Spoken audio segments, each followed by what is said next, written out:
Okay, so now that we have motivated this inner product, that the inner product of two functions should be defined as the integral from 0 to 1 of f of x times g of x dx, we're going to see how to sort of gain an intuition for this inner product. And so remember, an inner product is a way to sort of see how much of one function lies in the direction of another function. So the easiest sort of intuition that you can have for this is when the inner product is equal to 0. That means that the first function should not lie at all in the direction of the second function. So for example, in Euclidean vector space, you have two vectors v and w, and if the inner product is 0, that means that they're perpendicular to each other. So v does not lie at all in the w direction because they're perpendicular. And so in this case, when the inner product is 0, we're going to call those functions orthogonal, and we'll see some examples to see why it makes sense to say that those two functions are sort of complementary, and they sort of live in different spaces. And when the inner product is non-zero, it's a bit harder to sort of get an intuition for what that's supposed to mean. We get a better idea when we get into the big picture of Fourier series, which is coming soon. But I'm still going to do some examples for that as well, so that you can sort of get a sense of what's going on. Okay, before I get to that, a word of caution is we define our inner product when the functions are continuous over the interval 0, 1. That's what this C0, 1 means.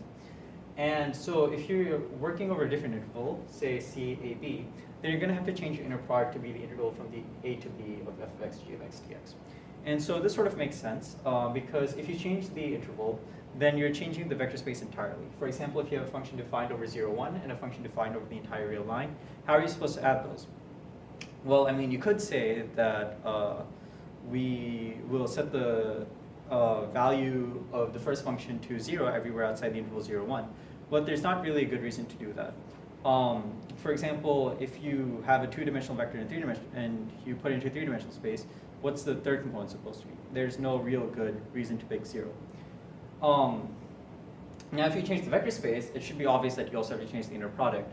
So again, with two-dimensional vector space and three-dimensional vector spaces, in the first case, you sort of add up two components, the product of two components. In the second one, you add up the product of three components. So here, again, you're sort of taking the value of whatever the function spits out over every single input, and you're just adding them all up. And when you change what the domain is, obviously you also have to change the inner product.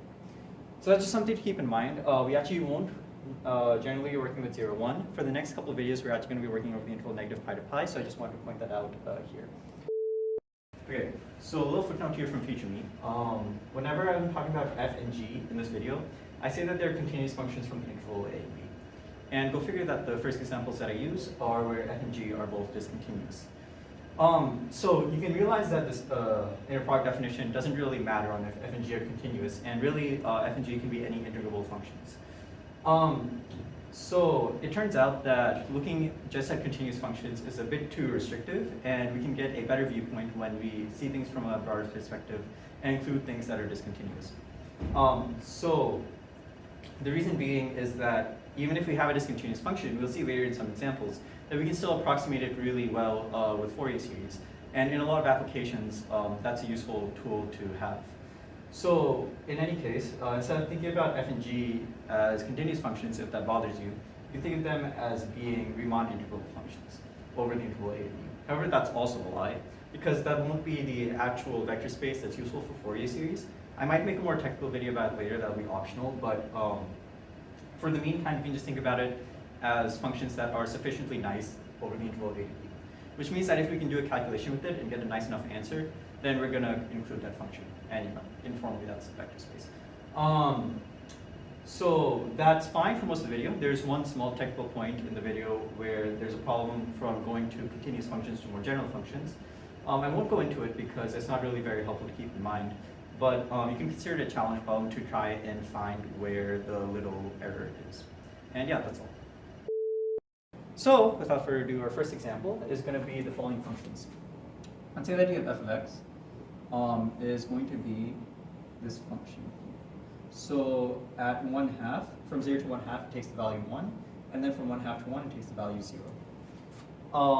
And g of x is going to be the following function. So it's going to be very similar, except it's going to be sort of the opposite. So we have a 1/2 here, and this takes the value 1 and 0. So let's compute the inner product of f and g. So the inner product of f and g, and I'll exclude the f of x and g of x just to save time. This is the integral from 0 to 1 of f of x times g of x dx.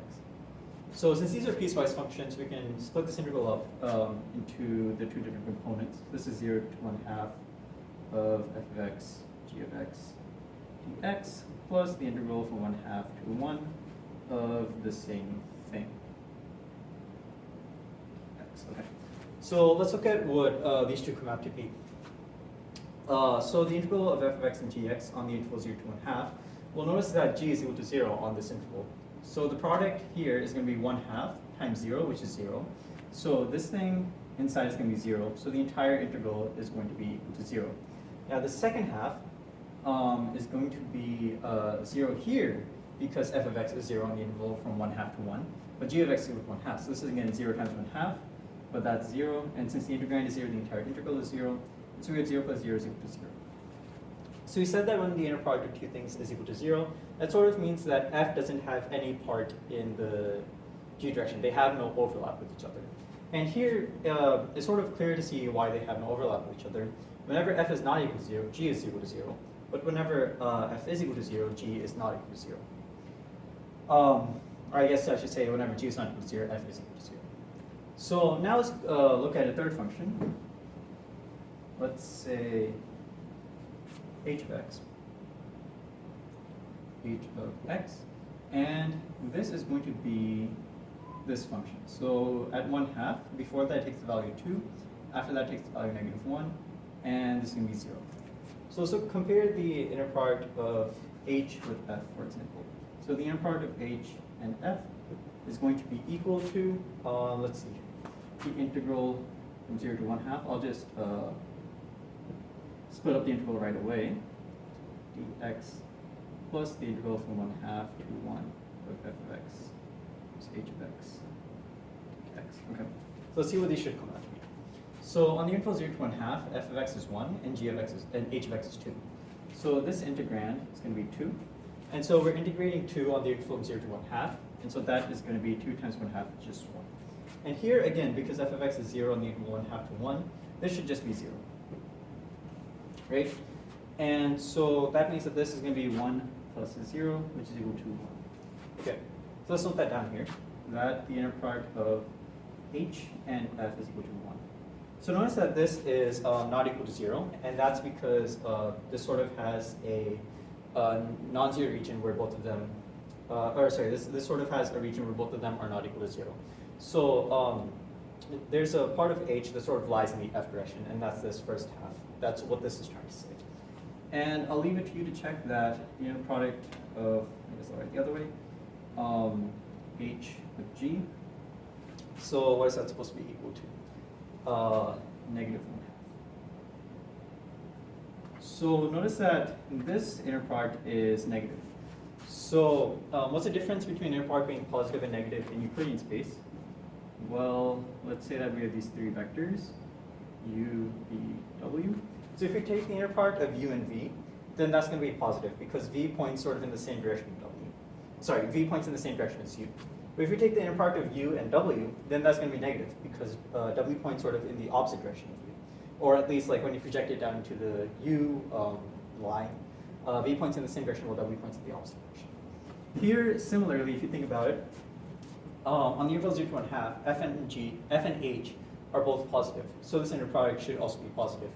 Here, h sort of is in the opposite direction of g. Here, g is positive, but h is negative. So the inner product of h and g is going to be equal to -1/2. And I'll also leave you to check that the inner product of f with itself is equal to the inner product of g with itself. And both of those are also equal to 1/2. So the reason I do that is because remember our projection formula from a long time ago said that we should think about h of x as being this inner product of h with f times f divided by f with f, and h with g times g divided by inner product g with itself. So what is this saying? This is saying, okay, how much of h lies in the direction of f, and we're multiplying by f, and then we're dividing by the magnitude squared to sort of make f into a unit vector.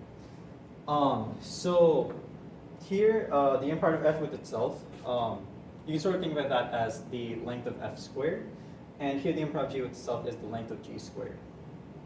Again, the length doesn't, it's not the literal length of the function or like the graph of the function. It's just like some abstract notion of length that we have here.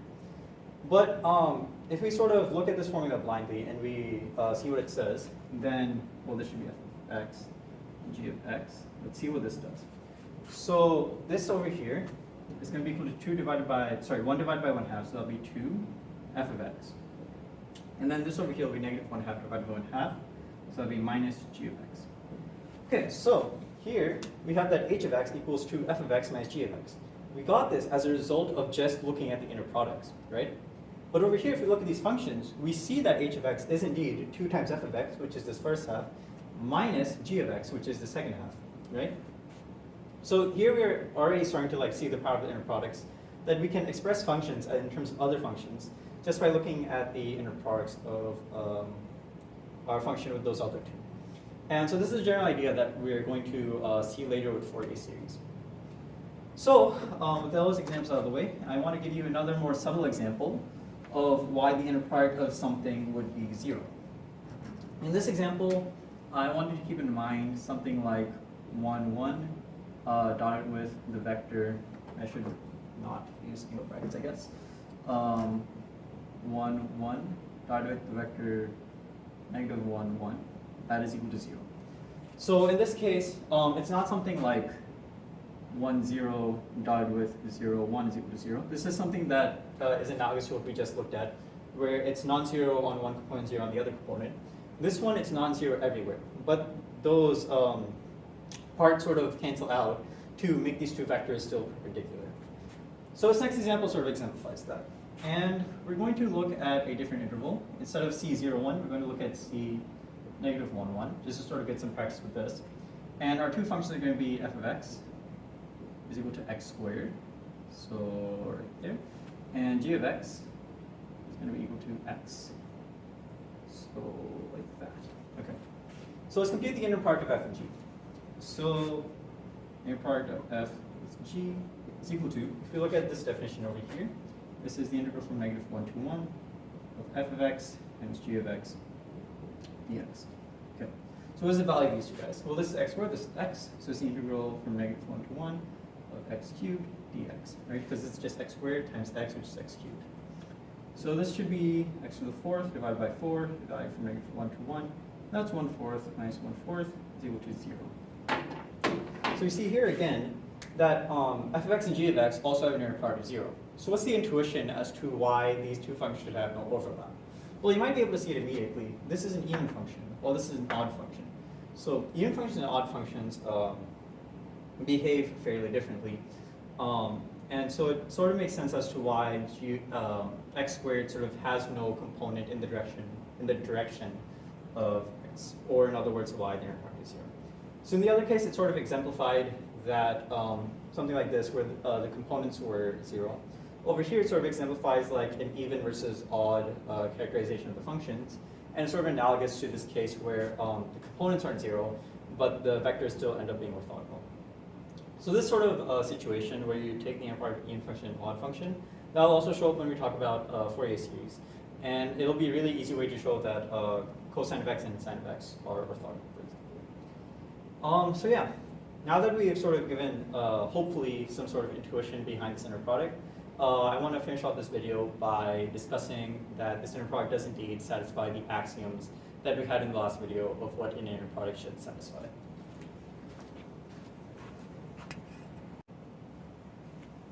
Okay, so let's show that the inner product that we've been working with sort of satisfies the inner product axioms that we went over in the last video.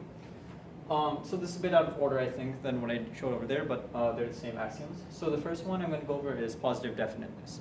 And so this one says that the inner product of a function with itself is greater than or equal to 0, always. And the inner product with itself is 0 if and only if the function itself is 0. And so here we're considering f and g as being continuous functions over the interval ab. So again, that's what CAB means. And that means our inner product is going to be the integral from a to b of the product of the functions. So let's first prove this first statement. So the inner product of f with itself is going to be the integral from a to b of f of x times f of x dx. And this is going to be equal to the integral from a to b of f of x squared dx. So this should be greater than or equal to 0. Let's see why that is. Let's say that our function f of x was going to look like that. Well, then this integrand over here is f squared, which looks something like that.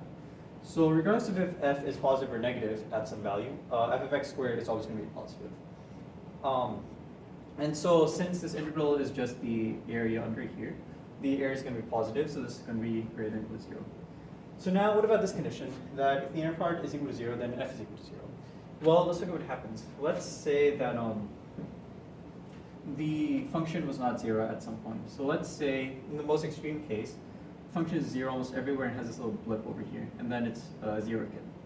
So if you say that this is f of x, then f of x squared is also going to look like that. A little blip, and then back to 0.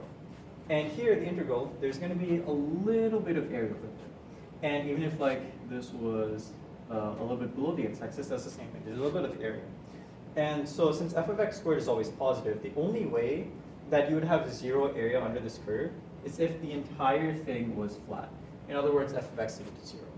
So that shows that if this is equal to 0,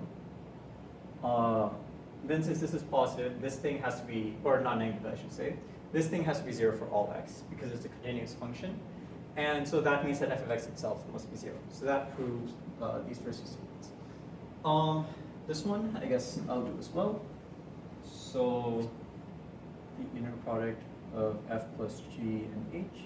So what is that equal to? That's the integral from a to b of f of x plus g of x times h of x dx, which is equal to the integral from a to b of f of x times h of x plus g of x times h of x dx. However, we could just split the integral into two different integrals. So we could just say that this is the integral from a to b of f of x h of x dx plus the integral from a to b, I put that wrong, let's see that, plus the integral from a to b of g of x times h of x dx. And so again, looking back at our definition, this is just the inner product of f with h plus the inner product of g with h, which proves this statement right here. So these next three, this one's pretty much the same argument over here, so I'll check that off as well.